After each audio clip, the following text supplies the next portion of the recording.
സ്വർഗത്തിനർഹൻ.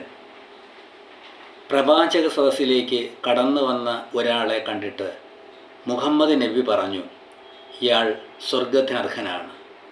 അവിടെ കൂടിയിരുന്ന ശിഷ്യന്മാരിൽ ഒരാൾ അയാൾ അത്ഭുതത്തോടെ നോക്കിക്കൊണ്ട് വിചാരിച്ചു, ഇയാൾക്ക് എന്ത് പ്രത്യേകതയാണുള്ളത്, എങ്ങനെയെങ്കിലും അത് കണ്ടുപിടിക്കണം. അടുത്ത ദിവസം ശിഷ്യൻ അയാളുടെ വീട്ടിലെത്തി. താൻ കുടുംബവുമായി പിണങ്ങിപ്പിരിഞ്ഞ് താമസിക്കുകയാണ്.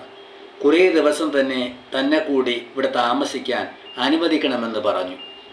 അടുത്ത ദിവസം മുതൽ അയാൾ ചെയ്യുന്ന ഓരോ കാര്യവും ശിഷ്യൻ ശ്രദ്ധിക്കാൻ തുടങ്ങി.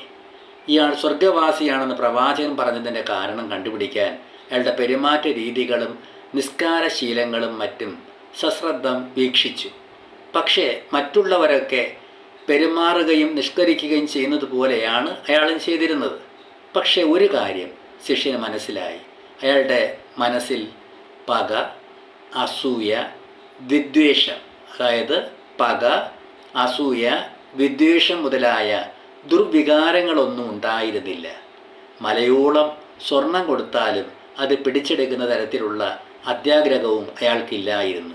പ്രവാചകൻ അയാൾ സ്വർഗത്തിന് അർഹനാണെന്ന് പറഞ്ഞതിൻ്റെ കാരണം അതായിരുന്നുവെന്ന് ശിഷ്യന് മനസ്സിലായി.